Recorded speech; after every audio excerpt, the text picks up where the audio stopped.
ಜೈ ಹಿಂದ್. ಇವತ್ತು ನಾವು current affairs the 6ನೇ class ಅನ್ನ ನೋಡ್ಲಿಕ್ಕೆ ಹೋಗ್ತಾ ಇದ್ದೇವೆ. ಕರೆಂಟ್ ಅಫೇರ್ಸ್ ದಲ್ಲಿ ನಾವು ಈಗಾಗಲೇ ನೋಡ್ತಾ ಇದ್ದೀವಿ 50 ಕ್ವಶನ್ಸ್ ಗಳು ಈಗಾಗಲೇ ಮುಗಿದಿವೆ. ಈ 50 ಕ್ವಶನ್ಸ್ ಗಳು ಆದ್ಮೇಲೆ ನಾವು ಈಗ 51ರಿಂದ ನೋಡ್ತಾ ಇದ್ದೇವೆ. ಇದು ಕ್ಲಾಸ್ 6ನೇ ಕ್ಲಾಸ್ ಆಗಿದೆ. ಇದರಲ್ಲಿ 51ರಿಂದ 60 ಕ್ವಶನ್ಸ್ ವರೆಗೆ ಇಂಪಾರ್ಟೆಂಟ್ ಕ್ವಶನ್ಸ್ ಗಳನ್ನ ನೋಡೋಣ.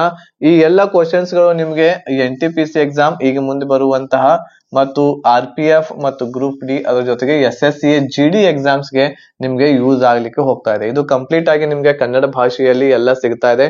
ಅದ್ರ ಜೊತೆಗೆ ಈಗಾಗಲೇ 1ರಿಂದ 50 ಕ್ವಶನ್ಸ್ ಗಳು ಏನ್ ನಾವು ಡಿಸ್ಕಷನ್ ಮಾಡೇವಿ ಅದನ್ನು ನಾನು ಕಲರ್ಫುಲ್ ಆಗಿ ಆಮೇಲೆ ಅದರ ಡಿಟೇಲ್ಸ್ ಎಲ್ಲಾನು ಕೂಡ PDF ಅನ್ನ ಮಾಡಿ ನಿಮ್ಗೆ ನಮ್ಮ ಟೆಲಿಗ್ರಾಮ್ ಗ್ರೂಪ್ ದಲ್ಲಿ ಶೇರ್ ಮಾಡೇನಿ ಈಗಾಗಲೇ. ಸೊ ನೀವು PDF ಅನ್ನ ಡೌನ್ಲೋಡ್ ಮಾಡ್ಕೊಂಡು ರಿವಿಷನ್ ಮಾಡ್ಕೋಬಹುದು, ಪ್ರಿಂಟ್ ಹಾಕ್ಸ್ಕೋಬಹುದು. ಸೊ ಒಳ್ಳೆಯ ಒಂದು ಮ್ಯಾಗಝಿನ್ ತರಹನೇ ನಾನು ಅದನ್ನ ಮಾಡಿ ನಿಮ್ಗೆ ಕೊಟ್ಟೇನಿ. ಸೊ ಅದನ್ನ ಲಾಭವನ್ನ ನೀವು ಪಡ್ಕೋಬಹುದು. ಓಕೆ, ಸೊ ಮತ್ತೆ ಏನಾದ್ರೂ ನಿಮ್ಗೆ ಡೌಟ್ಸ್ ಗಳಿದ್ರೆ ನೀವು ನನಗೆ ಕಾಂಟ್ಯಾಕ್ಟ್ ಮಾಡಬಹುದು. 8861927838 ನಂಬರ್ಗೆ ಕಾಂಟ್ಯಾಕ್ಟ್ ಮಾಡ್ರಿ. ಹೆಚ್ಚಿನ ಮಾಹಿತಿನ ಪಡ್ಕೊಳ್ರಿ ನಿಮ್ಮ ಎಕ್ಸಾಮ್ಗೆ ರಿಲೇಟೆಡ್ ಆಗಿರ್ತಕ್ಕಂಥದ್ದು.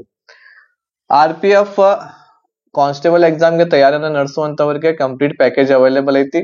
ಓನ್ಲಿ 899 ರುಪೀಸ್ ಅಲ್ಲಿ ಇದನ್ನು ಕೂಡ ನೀವು ತಗೋಬಹುದು. ಆಮೇಲೆ ಗ್ರೂಪ್ ಡಿ ಎಕ್ಸಾಮ್ಗೆ ಇದೆ 1001 ರುಪೀಸ್ ದಲ್ಲಿ. NTPC ಎಕ್ಸಾಮ್ಗೆ ಕಂಪ್ಲೀಟ್ ಪ್ಯಾಕೇಜ್ ಅವೈಲೇಬಲ್ ಐತಿ 1299 ರೂಪಾಯಿ. SSC GD ಕಂಪ್ಲೀಟ್ ಪ್ಯಾಕೇಜ್ ಐತಿ 999 ರುಪೀಸ್ ಅಲ್ಲಿ. ಹೆಚ್ಚಿನ ಮಾಹಿತಿಗಾಗಿ ಕಾಂಟ್ಯಾಕ್ಟ್ ಮಾಡಿ 8861927838 ನಂಬರ್ಗೆ. ಎಲ್ಲ ಸಬ್ಜೆಕ್ಟ್ ಗಳ recorded classes, PDF notes, mock test, previous year question paper, ನಿಮ್ಗೆ ಗೈಡೆನ್ಸ್ ಇದೆಲ್ಲನೂ ಕೂಡ ಈ ಪ್ಯಾಕೇಜಸ್ ಗಳಲ್ಲಿ ಸಿಗ್ತಾ ಇದೆ. ಇದರ ಲಾಭವನ್ನ ನೀವು ಪಡ್ಕೋಬಹುದು. ಅತಿ ಕಡಿಮೆ ಫೀಸ್ ದಲ್ಲಿ ಕಂಪ್ಲೀಟ್ ಪ್ರಿಪರೇಷನ್ ಇರುವಂತದ್ದು ನಾವು ನಿಮ್ಗೆ ಈ ಎಲ್ಲ ಕೋರ್ಸ್ ಗಳಲ್ಲಿ ಕೊಡ್ತಾ ಇದ್ದೇವೆ. ಇವತ್ತು ನಾವು ನೋಡೋಣ 51ನೆಯ ಪ್ರಶ್ನೆ. ದೇಶದ ಮೊದಲ ನಮೋ ಭಾರತ್ ರ್ಯಾಪಿಡ್ ರೈಲನ್ನು ಎಲ್ಲಿ ಉದ್ಘಾಟಿಸಲಾಯಿತು ಅಂತ ಹೇಳಿದೆ. ಆಪ್ಷನ್ಸ್ ಗಳಲ್ಲಿ ಉತ್ತರ ಪ್ರದೇಶ್, ರಾಜಸ್ಥಾನ್, ಗುಜರಾತ್, ಆಮೇಲೆ ಹರಿಯಾಣ. ಇದಕ್ಕೆ ಸರಿ ಆನ್ಸರ್ ಆಪ್ಷನ್ ನಂಬರ್ ಸಿ ಇದೆ. ಗುಜರಾತ್ ದಲ್ಲಿ ಇದನ್ನು ಮೊಟ್ಟ ಮೊದಲನೇದಾಗಿ ಉದ್ಘಾಟನೆಯನ್ನ ಮಾಡಲಾಗಿದೆ. ಅದಕ್ಕೆ ಹೆಚ್ಚಿನ ಮಾಹಿತಿಗಾಗಿ ಪ್ರಧಾನಮಂತ್ರಿ ಶ್ರೀ ನರೇಂದ್ರ ಮೋದಿ ಅವರು ಗುಜರಾತ್ ನ ಅಹಮದಾಬಾದ್ ನಲ್ಲಿ 8,000 ಕೋಟಿ ರೂಪಾಯಿಗಿಂತ ಹೆಚ್ಚಿನ ಬಹು ಅಭಿವೃದ್ಧಿ ಯೋಜನೆಗಳಿಗೆ ಉದ್ಘಾಟನೆ ಮತ್ತು ಶಂಕುಸ್ಥಾಪನೆಯನ್ನ ಮಾಡಿದ್ರು. ಗುಜರಾತ್ ನ ಅಹಮದಾಬಾದ್ ಮತ್ತು ಭುಜ್ ನಡುವೆ ನಮೋ ಭಾರತ್ ರ್ಯಾಪಿಡ್ ರೈಲ್ ಅನ್ನು ಉದ್ಘಾಟನೆ ಮಾಡಲಾಯಿತು. ಇದನ್ನು ಕೂಡ ನೆನಪಿಟ್ಕೊಳ್ಳಿ ಈ ಪಾಯಿಂಟ್. ಅಹಮದಾಬಾದ್ ಮತ್ತು ಭುಜ್ ಈ ಎರಡುಗಳ ನಡುವೆ ನಮೋ ಭಾರತ್ ರ್ಯಾಪಿಡ್ ರೈಲ್ ಅನ್ನು ಉದ್ಘಾಟನೆಯನ್ನ ಮಾಡಲಾಗಿದೆ. ಓಕೆ, ಇಲ್ಲಿ ನೀವು ನೋಡಬಹುದು ಇದು ರ್ಯಾಪಿಡ್ ರೈಲಿನ ಒಂದು ಚಿತ್ರ. ಇಲ್ಲಿ 52ನೇ ಪ್ರಶ್ನೆ. ಭಾರತ ಸರ್ಕಾರವು ಹಿರಿಯ ನಾಗರಿಕರಿಗೆ ಎಷ್ಟು ಲಕ್ಷ ರೂಪಾಯಿಗಳ ಆರೋಗ್ಯ ವಿಮೆಯನ್ನ ಅನುಮೋದಿಸಿದೆ ಅಂತ ಇದೆ. ಆಪ್ಷನ್ಸ್ ಗಳಲ್ಲಿ 1 ಲಕ್ಷ, 3 ಲಕ್ಷ, 4 ಲಕ್ಷ, 5 ಲಕ್ಷ. ಎಷ್ಟು ಲಕ್ಷದ ಆರೋಗ್ಯ ವಿಮೆ ಇದೆ? ಆಪ್ಷನ್ ನಂಬರ್ ಡಿ 5 ಲಕ್ಷದ ಒಂದು ಆರೋಗ್ಯ ವಿಮೆಯನ್ನ ಇಲ್ಲಿ ಮಾಡಲಾಗಿದೆ. ಆಯುಷ್ಮಾನ್ ಭಾರತ ಪ್ರಧಾನ ಮಂತ್ರಿ ಜನ್ ಆರೋಗ್ಯ ಯೋಜನೆ ಅಂತ ಕರಿತೇವೆ. ಇದು 70 ಮತ್ತು ಅದಕ್ಕಿಂತ ಹೆಚ್ಚಿನ ವಯಸ್ಸಿನ ಹಿರಿಯ ನಾಗರಿಕರಿಗೆ ರಕ್ಷಣೆ ನೀಡುವ ಆರೋಗ್ಯ ವಿಮಾ ಯೋಜನೆ ಇದಾಗಿದೆ. 70 ಮತ್ತು ಅದಕ್ಕಿಂತ ಹೆಚ್ಚು ವಯಸ್ಸಿನವರಿಗೆ ಇದನ್ನ ಕೊಡ್ತಾ ಇದ್ದಾರೆ. ವ್ಯಾಪ್ತಿ ನೋಡ್ರಿ, ಇಲ್ಲಿ ಹಿರಿಯ ನಾಗರಿಕರು ವರ್ಷಕ್ಕೆ 5 ಲಕ್ಷದವರೆಗೆ ಆರೋಗ್ಯ ರಕ್ಷಣೆಯನ್ನ ಪಡಿಲಿಕ್ಕೆ ಹೋಗ್ತಾ ಇದ್ದಾರೆ. ಅರ್ಹತೆ ಏನು?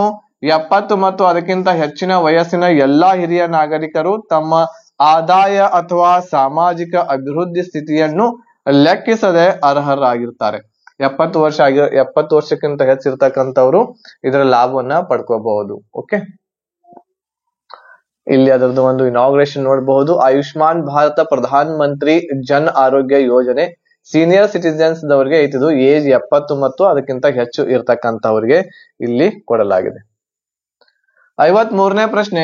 ಯಾವ ದೇಶವು ಇತ್ತೀಚೆಗೆ 79ನೆಯ ಸಾಮಾನ್ಯ ಸಭೆಯ ಅಧಿವೇಶನದಲ್ಲಿ ವಿಶ್ವಸಂಸ್ಥೆಯ ಸದಸ್ಯ ರಾಷ್ಟ್ರವಾಗಿ ಸ್ಥಾನ ಪಡೆದಿದೆ? 79ನೆಯ ಸಾಮಾನ್ಯ ಸಭೆ ಅಧಿವೇಶನ ನಡೀತು ವಿಶ್ವಸಂಸ್ಥೆದ್ದು. ಅಲ್ಲಿ ಯಾವ ದೇಶ ಸ್ಥಾನವನ್ನ ಪಡೀತು ಅಂತ ಹೇಳಿ ಇಲ್ಲಿ ಪ್ರಶ್ನೆ ಕೇಳಲಾಗಿದೆ. ಶ್ರೀಲಂಕಾ ಇದೆ, ಪಾಕಿಸ್ತಾನ್, ಪ್ಯಾಲೆಸ್ಟೈನ್, ಸುಡಾನ್. ಇದಕ್ಕೆ ಸರಿ ಆನ್ಸರ್ ಆಪ್ಷನ್ ನಂಬರ್ ಸಿ ಇದೆ. ಪ್ಯಾಲೆಸ್ಟೈನ್ ದೇಶ ಇದು ಅಲ್ಲಿ ಸ್ಥಾನವನ್ನ ಪಡ್ಕೊಂಡೈತಿ.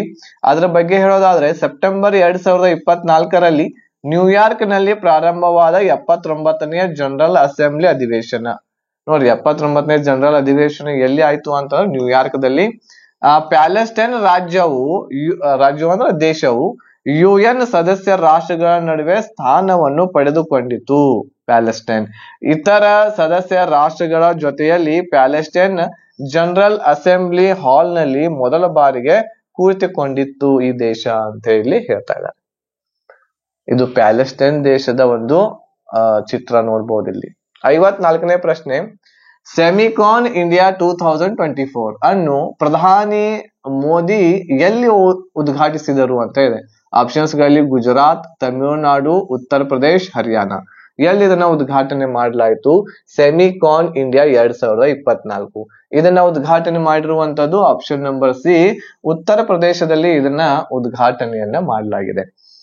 ಸಿಲಿಕಾನ್ ಸೆಮಿ ಕಂಡಕ್ಟರ್ ಫ್ಯಾಬ್ಗಳು, ಡಿಸ್ಪ್ಲೇ ಫ್ಯಾಬ್ಗಳು, ಆಮೇಲೆ ಕಾಂಪೌಂಡ್ ಸೆಮಿ ಕಂಡಕ್ಟರ್ಗಳು ಅಥವಾ ಸಿಲಿಕಾನ್ ಫೋಟೋನಿಕ್ಸ್ ಸೆನ್ಸರ್ಗಳು, ಫ್ಯಾಬ್ಗಳು, ಸೆಮಿ ಕಂಡಕ್ಟರ್ ಪ್ಯಾಕೇಜಿಂಗ್ ಮತ್ತು ಸೆಮಿ ಕಂಡಕ್ಟರ್ ವಿನ್ಯಾಸದಲ್ಲಿ ತೊಡಗಿರುವ ಕಂಪನಿಗಳು ಅಥವಾ ಒಕ್ಕೂಟಗಳಿಗೆ ಆಕರ್ಷಕ ಪ್ರೋತ್ಸಾಹದ ಬೆಂಬಲವನ್ನು ಒದಗಿಸುವ ಗುರಿಯನ್ನು ಸೆಮಿಕಾನ್ ಇಂಡಿಯಾ ಪ್ರೋಗ್ರಾಂ ಇದು ಹೊಂದಿದೆ.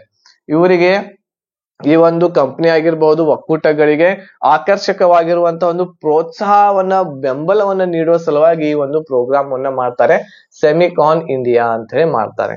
ಓಕೆನಾ? ಇದನ್ನು ಎಲ್ಲಿ ಉದ್ಘಾಟನೆ ಮಾಡಲಾಯಿತು? ಉತ್ತರ ಪ್ರದೇಶದಲ್ಲಿ ಉದ್ಘಾಟನೆ ಮಾಡಲಾಗಿದೆ. ಇಲ್ಲಿ ನೋಡಬಹುದು ಸೆಮಿಕಾನ್ ಇಂಡಿಯಾ 2024 ನರೇಂದ್ರ ಮೋದಿ ಅವರು ಇದನ್ನ ಇನಾಗ್ರೇಟ್ ಮಾಡಲಾಗಿದೆ. 55ನೇ ಪ್ರಶ್ನೆ, ರಾಷ್ಟ್ರಪತಿ ದ್ರೌಪದಿ ಮುರ್ಮು ಎಷ್ಟು ಜನರಿಗೆ ರಾಷ್ಟ್ರೀಯ ಫ್ಲಾರೆನ್ಸ್ ನೈಟಿಂಗೇಲ್ ಪ್ರಶಸ್ತಿ ನೀಡಿ ಗೌರವಿಸಿದ್ದಾರೆ? ಎಷ್ಟು ಜನರಿಗೆ ನೀಡಿದ್ರು? ಆಪ್ಷನ್ಸ್ ಗಳಲ್ಲಿ 5, 10, 15, 20. ಎಷ್ಟು ಜನರಿಗೆ ನೀಡಿದ್ರು ಅಂತಂದ್ರೆ 15 ಜನರಿಗೆ ಅವರು ನೀಡಿ ಗೌರವಿಸಿದ್ದಾರೆ. ಇದ್ರ ಬಗ್ಗೆ ಹೇಳೋದಾದ್ರೆ, ರಾಷ್ಟ್ರೀಯ ಫ್ಲಾರೆನ್ಸ್ ನೈಟಿಂಗೇಲ್ ಪ್ರಶಸ್ತಿಯನ್ನು 1973ರಲ್ಲಿ ಭಾರತ ಸರ್ಕಾರದ ಆರೋಗ್ಯ ಮತ್ತು ಕುಟುಂಬ ಕಲ್ಯಾಣ ಸಚಿವಾಲಯವು ದಾದಿಯರು ಮತ್ತು ಶುಶ್ರೂಷಾ ವೃತ್ತಿಪರರು ಸಮಾಜಕ್ಕೆ ಸಲ್ಲಿಸಿದ ಶ್ಲಾಘನೀಯ ಸೇವೆಗಳನ್ನು ಗುರುತಿಸುವ ಗುರುತಾಗಿ ಈ ಒಂದು ಇದನ್ನ ಏನ್ ಮಾಡಲಾಗಿದೆ, ಸ್ಥಾಪನೆಯನ್ನ ಮಾಡಲಾಗಿದೆ ಈ ಪ್ರಶಸ್ತಿಯನ್ನ. ಇದು ಆಕ್ಚುಲಿ ಶುಶ್ರೂಷಾ ಯಾರಿರ್ತಾರೋ, ದಾದಿಯರು ಯಾರಿರ್ತಾರೆ ಹಾಸ್ಪಿಟಲ್ಸ್ ಗಳಲ್ಲಿ, ಅವ್ರಿಗೆ ಈ ಪ್ರಶಸ್ತಿಯನ್ನ ನೀಡ್ತಾರೆ, ರಾಷ್ಟ್ರೀಯ ಫ್ಲಾರೆನ್ಸ್ ನೈಟಿಂಗೇಲ್ ಪ್ರಶಸ್ತಿಯನ್ನ. ಈ ವರ್ಷ 2024ರಲ್ಲಿ 15 ಜನರಿಗೆ ಈ ಪ್ರಶಸ್ತಿಯನ್ನ ಕೊಡಲಾಗಿದೆ. ಇಲ್ಲಿ ನೋಡಬಹುದು ನೀವು, ಇವರೆಲ್ಲರಿಗೂ ಕೂಡ ಈ ಪ್ರಶಸ್ತಿ ಇರುವಂತದ್ದು ಲಭ್ಯವಾಗಿದೆ. 56ನೇ ಪ್ರಶ್ನೆ, ಭಾರತ ಮತ್ತು ಯಾವ ದೇಶದ ನಡುವೆ ಜಂಟಿ ಮಿಲಿಟರಿ ವ್ಯಾಯಾಮ ಅಲ್ ನಜಾಹ ನಡೆಸಲಾಯಿತು? ಯಾವ ದೇಶಗಳ ನಡುವೆ ನಡೀತೈತಿದ್ದು ಅಲ್ ನಜಾಹ ಅನ್ನುವಂಥದ್ದು? ಆಪ್ಷನ್ಸ್ ಗಳಲ್ಲಿ UAE, ಕತಾರ್, ಬಹ್ರೈನ್, ಓಮನ್. ಇದು ನಡೆಯುವಂತದ್ದು ಓಮನ್ ಮತ್ತು ಭಾರತ ದೇಶದ ನಡುವೆ ನಡೀತೈತಿದ್ದು ಜಂಟಿ ಅಧಿವೇಶನ, ಮಿಲಿಟರಿ ಎಕ್ಸರ್ಸೈಸ್. ಅಲ್ ನಜಾ ಭಾರತ ಮತ್ತು ಓಮನ್ ನಡುವಿನ ಜಂಟಿ ಮಿಲಿಟರಿ ವ್ಯಾಯಾಮವಾಗಿದ್ದು ಅದು ಯುದ್ಧ ಕೌಶಲ್ಯ ಮತ್ತು ಪರಸ್ಪರ ಕಾರ್ಯ ಸಾಧ್ಯತೆಯ ಮೇಲೆ ಕೇಂದ್ರೀಕರಿಸುತ್ತದೆ. ವ್ಯಾಯಾಮದ 2024 ಆವೃತ್ತಿ ಅಲ್ ನಜಾ 5 ಸೆಪ್ಟೆಂಬರ್ ಅಲ್ ನಜಾ 5 ಸೆಪ್ಟೆಂಬರ್ 13ರಿಂದ 26ರಿಂದ ಓಮನ್ನ ರಬ್ ಕೂಟ್ ತರಬೇತಿ ಪ್ರದೇಶದಲ್ಲಿ ಇದು ನಡೆಯಿತು. ಸೆಪ್ಟೆಂಬರ್ 13ರಿಂದ 26ರವರೆಗೆ ನಡೆದಿದೆ. ಓಮನ್ ದೇಶದ ರಬ್ ಕೂಟ್ ತರಬೇತಿ ಪ್ರದೇಶದಲ್ಲಿ ಇದು ನಡೆಸಿರ್ತಕ್ಕಂತ ಒಂದು ಮಿಲಿಟರಿ ಎಕ್ಸರ್ಸೈಸ್. ನೆನಪಿಟ್ಕೊಳ್ರಿ, ಅಲ್ ನಜಾಹ ಅನ್ನುವಂಥದ್ದು ಇದು ಭಾರತ ಮತ್ತು ಓಮನ್ ದೇಶಗಳ ನಡುವೆ ನಡೆಯುವಂತಹ ಒಂದು ಮಿಲಿಟರಿ ಎಕ್ಸರ್ಸೈಸ್ ಇದೆ. ಎಕ್ಸರ್ಸೈಸ್ ಅಲ್ ನಜಾಹ 2024 ಇಲ್ಲಿ ನೋಡಬಹುದು ನೀವು ಇದನ್ನು ಚಿತ್ರ. ಕೇಂದ್ರ ಮೀನುಗಾರಿಕೆ ಸಚಿವರು ಇತ್ತೀಚೆಗೆ ಯಾವ ಅಪ್ಲಿಕೇಶನ್ ಅನ್ನು ಪ್ರಾರಂಭಿಸಿದರು? ಅಲಂಕಾರ್ ಮೀನು, ಜಲಧ ರೌಲಾ, ರಂಗೋಲಿ ಮೀನು, ಇವುಗಳಲ್ಲಿ ಯಾವುದೂ ಇಲ್ಲ. ಇದಕ್ಕೆ ಆಪ್ಷನ್ ನಂಬರ್ ಸಿ ರಂಗೋಲಿ ಮೀನು ಅನ್ನುವಂತ ಒಂದು ಅಪ್ಲಿಕೇಶನ್ ಅನ್ನು ಸ್ಟಾರ್ಟ್ ಮಾಡ್ಯಾರೆ ಕೇಂದ್ರ ಮೀನುಗಾರಿಕೆ ಸಚಿವರು. ಓಕೆ, ಅದ್ರ ಬಗ್ಗೆ ನೋಡೋದಾದರೆ ಸೆಪ್ಟೆಂಬರ್ 12, 2024ರಂದು ಕೇಂದ್ರ ಮೀನುಗಾರಿಕೆ, ಪಶುಸಂಗೋಪನೆ ಮತ್ತು ಹೈನುಗಾರಿಕೆ ಸಚಿವರಾದ ಶ್ರೀ ರಾಜೀವ್ ರಂಜನ್ ಸಿಂಗ್ ಅವರು ಭುವನೇಶ್ವರದಲ್ಲಿರುವ Indian Council of Agriculture Research Central Institute of Fresh Water Aquaculture ನಲ್ಲಿ ರಂಗೀನ್ ಮछली ಮೊಬೈಲ್ ಅಪ್ಲಿಕೇಶನ್ ಅನ್ನ ಪರಿಚಯ ಮಾಡಲಾಯಿತು. ರಂಗೀನ್ ಮछली, ರಂಗೋಲಿ ಮೀನು ಅಥವಾ ಇದನ್ನ ಹಿಂದಿಯಲ್ಲಿ ರಂಗೀನ್ ಮछली ಅಂತ ಕರಿತೇವೆ. ಇಲ್ಲಿ ನೋಡ್ಬೋದು ನೀವು ರಂಗೀನ್ ಮछली ಅನ್ನುವಂತ ಅಪ್ಲಿಕೇಶನ್ ಅನ್ನ ಸ್ಟಾರ್ಟ್ ಮಾಡಲಾಗಿದೆ. ಪ್ರಧಾನ ಮಂತ್ರಿ ಇ ಡ್ರೈವ್ ಯೋಜನೆಯಡಿಯಲ್ಲಿ ಕೇಂದ್ರ ಸಚಿವ ಸಂಪುಟವು ಎಷ್ಟು ಕೋಟಿ ರೂಪಾಯಿಗಳನ್ನು ಒದಗಿಸಿದೆ? ಈ ಡ್ರೈವ್ ಯೋಜನೆ ಇದೆ ಸ್ಕೀಮ್ 8,900 ಕೋಟಿ, 9,900 ಕೋಟಿ, 10,900 ಕೋಟಿ, 11,900 ಕೋಟಿ. ಇಲ್ಲಿ 10,900 ಕೋಟಿ ರೂಪಾಯಿಗಳನ್ನ ಇಲ್ಲಿ ಒದಗಿಸಿದೆ ಈ ಡ್ರೈವ್ ಯೋಜನೆ ಅಡಿಯಲ್ಲಿ. ಓಕೆ, ನೋಡಿ ಇಲ್ಲಿ PM ಇ ಡ್ರೈವ್ ಯೋಜನೆಯು 14,028 ಈ ಬಸ್ಗಳು, ಈ ಅಂದ್ರೆ ಇಲೆಕ್ಟ್ರಾನಿಕ್ ಬಸ್ಗಳು, 2,05,392 ಈ ತ್ರೀ ವೀಲರ್ಗಳು, ಆಮೇಲೆ 1,10,596 ಈ ರಿಕ್ಷಾಗಳು ಮತ್ತು ಈ ಕಾರ್ಟ್ಗಳು ಮತ್ತು 24,79,120 ಈ ಟೂ ವೀಲರ್ ಗಳಿಗೆ ಬೆಂಬಲದ ಮೂಲಕ ವಿದ್ಯುತ್ ಚಲನಶೀಲತೆಯನ್ನು ಬೆಂಬಲಿಸುವ ಗುರಿಯನ್ನು ಹೊಂದಿದೆ. ಹೆಚ್ಚುವರಿಯಾಗಿ ಈ ಟ್ರಕ್ಗಳು, ಈ ಆಂಬ್ಯುಲೆನ್ಸ್ಗಳು, ಇವಿ ಸಾರ್ವಜನಿಕ ಚಾರ್ಜಿಂಗ್ ಸ್ಟೇಷನ್ಗಳು ಮತ್ತು ಪರೀಕ್ಷಾ ಏಜೆನ್ಸಿಗಳ ಉನ್ನತೀಕರಣವನ್ನು ಸಹ ಯೋಜನೆಯ ಅಡಿಯಲ್ಲಿ ಬೆಂಬಲಿಸಲಾಗುತ್ತದೆ. ಇವು ಎಲ್ಲವುಗಳನ್ನ ಈ ಒಂದು ಯೋಜನೆಯ ಅಡಿಯಲ್ಲಿ ಇದೆ. ಈ ಡ್ರೈವ್ ಯೋಜನೆ ಅಡಿಯಲ್ಲಿ ಇಷ್ಟೆಲ್ಲ ಆಗೋದಿದೆ. ಸೊ ಈಗ ಮುಂದೆ ಬರ್ತಾ ಏನಾಗುತ್ತೆ ಅಂತಂದ್ರೆ ಎಲ್ಲವೂ ಕೂಡ ಇಲೆಕ್ಟ್ರಾನಿಕ್ ಬಸ್, ಎಲೆಕ್ಟ್ರಾನಿಕ್ ವೆಹಿಕಲ್ಸ್ ಗಳನ್ನೇ ಹೆಚ್ಚು ಇರ್ತಕ್ಕಂಥದ್ದು ಆಗುವಂತ ಸಾಧ್ಯತೆ ಇದೆ. ಸೊ ಅದಕ್ಕೆ ಬಹಳಷ್ಟು ಪ್ರಿಫರೆನ್ಸ್ ಇರ್ತಕ್ಕಂಥದ್ದು ಕೊಡ್ತಾ ಇದ್ದಾರೆ. PM ಇ ಡ್ರೈವ್ ಸ್ಕೀಮ್ ಇಲ್ಲಿ ನೋಡಬಹುದು ನೀವು. ಈ PM E drive scheme 4 wheeler ಇದೆ, ಈ ಬಸ್ಸಸ್ 2 ವೀಲರ್ ಮತ್ತು 3 ವೀಲರ್ಸ್ ಗಳು, ಇವು ಎಲ್ಲಾನು ಕೂಡ ಇಲ್ಲಿ ನೋಡಬಹುದು ನೀವು. ಇಲ್ಲಿ ಟೋಟಲ್ ಆಗಿ 10,900 ಕೋಟಿ ರೂಪಾಯಿಗಳನ್ನ ಇದಕ್ಕ ಒದಗಿಸುವಂತದ್ದು ಇದು ಸ್ಕೀಮ್ ಆಗಿದೆ.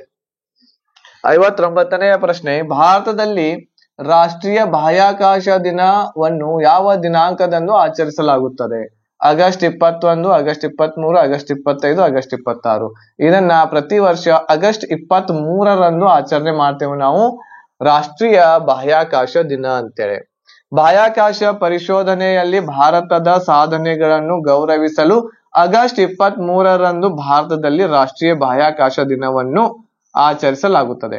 ಈ ದಿನವು 2023ರಲ್ಲಿ ಚಂದ್ರಯಾನ 3 ಅನ್ನು ಚಂದ್ರನ ಮೇಲೆ ಇಳಿಸಿದ ಸ್ಮರಣಾರ್ಥವಾಗಿ ಇದನ್ನೇನ್ ಮಾಡ್ಲಾಗ್ತಾ ಇದೆ, ಆಚರಣೆಯನ್ನ ಮಾಡ್ಲಾಗ್ತಾ ಇದೆ. ರಾಷ್ಟ್ರೀಯ ಬಾಹ್ಯಾಕಾಶ ದಿನ ಅಂತೇಳಿ ಆಗಸ್ಟ್ 23, ಇದನ್ನ ನೆನಪಿಟ್ಕೊಡ್ರಿ, ಲೇಟೆಸ್ಟ್ ಇದೆ ಇದು. ಆಗಸ್ಟ್ 23 ನ್ಯಾಷನಲ್ ಸ್ಪೇಸ್ ಡೇ ಆಚರಣೆ ಮಾಡ್ತಾ ಇದ್ದಾರೆ. ಯಾವುದರ ಒಂದು ಸಕ್ಸೆಸ್ ಗೋಸ್ಕರ? ಚಂದ್ರಯಾನ 3ರ ಒಂದು ಸಕ್ಸೆಸ್ ಗೋಸ್ಕರ ಇದನ್ನ ಆಚರಣೆ ಮಾಡ್ತಾ ಇದ್ದೇವೆ. ಕೊನೆಯ ಪ್ರಶ್ನೆ ಇವತ್ತಿಂದು, ರಾಷ್ಟ್ರೀಯ ಚಾಂಪಿಯನ್ಶಿಪ್ ಗೆದ್ದ ಮೊದಲ ಭಾರತೀಯ ಮಹಿಳಾ ರೇಸರ್ ಯಾರು ಅಂತ ಕೇಳಿದ್ದಾರೆ. ಆಪ್ಷನ್ಸ್ ಗಳಲ್ಲಿ ಅನಿತಾ ರಾವ್, ಸಿಮ್ರಾನ್ ಸಿಂಗ್, ಡಯಾನಾ ಪುಂಡೋಲ್, ಮನಿಷಾ ರನಾವತ್. ಇದಕ್ಕೆ ಸರಿ ಆನ್ಸರ್ ಆಪ್ಷನ್ ನಂಬರ್ ಸಿ ಇದೆ. ಡಯಾನಾ ಪುಂಡೋಲ್ ಅನ್ನುವಂಥವ್ರು ಮೊದಲ ಬಾರಿಗೆ ಮಹಿಳಾ ರೇಸ್ ಇರ್ತಕ್ಕಂಥದ್ದು, ರಾಷ್ಟ್ರೀಯ ಚಾಂಪಿಯನ್ಶಿಪ್ ಇರ್ತಕ್ಕಂಥದ್ದು ಗೆದ್ದಿರ್ತಕ್ಕಂತಹ ಮಹಿಳೆ ಆಗ್ಯಾರೆ. ಡಯಾನಾ ಪುಂಡೋಲ್ ರಾಷ್ಟ್ರೀಯ ಕಾರ್ ರೇಸಿಂಗ್ ಚಾಂಪಿಯನ್ಶಿಪ್ ಗೆದ್ದ ಮೊದಲ ಭಾರತೀಯ ಮಹಿಳೆ ಆಗ್ಯಾರು.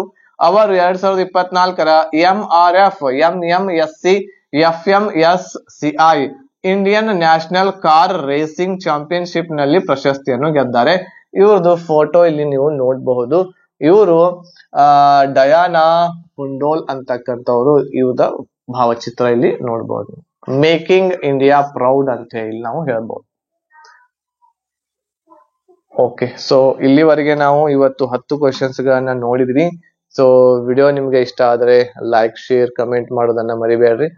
ಮತ್ತೆ 50 ಕ್ವಶನ್ಸ್ ಅಂದ್ರೆ 51ರಿಂದ 100 ಕ್ವಶನ್ಸ್ ಯಾವಾಗ ಕಂಪ್ಲೀಟ್ ಆಗ್ತಾವು ಅವಾಗ ಮತ್ತೆ PDF ಇರ್ತಕ್ಕಂಥ ಟೆಲಿಗ್ರಾಮ್ ದಲ್ಲಿ ನಾನು ಶೇರ್ ಮಾಡ್ತೇನೆ. ಟೆಲಿಗ್ರಾಮ್ ದಲ್ಲಿ ಅಪ್ಡೇಟ್ಸ್ ಗಳು ನಿಮ್ಗೆ ಸಿಗ್ತಾ ಇರ್ತವೆ. ಅಲ್ಲಿ ಟೆಲಿಗ್ರಾಮ್ಗೆ ಹೋಗಿ ನೀವು ಜಾಯಿನ್ ಆಗ್ರಿ. ಅದರ ಲಿಂಕ್ ಇರುವಂತದ್ದು ಈ ವಿಡಿಯೋದ ಡಿಸ್ಕ್ರಿಪ್ಷನ್ ಬಾಕ್ಸ್ ಅಲ್ಲಿ ಇದೆ. ಅಲ್ಲಿ ಹೋಗಿ ನೀವು ಜಾಯಿನ್ ಆಗಬಹುದು. ಮತ್ತೆ ನಾಳೆ ಭೇಟಿ ಆಗೋಣ 4 ಗಂಟೆಗೆ. ಧನ್ಯವಾದಗಳು. ಜೈ ಹಿಂದ್.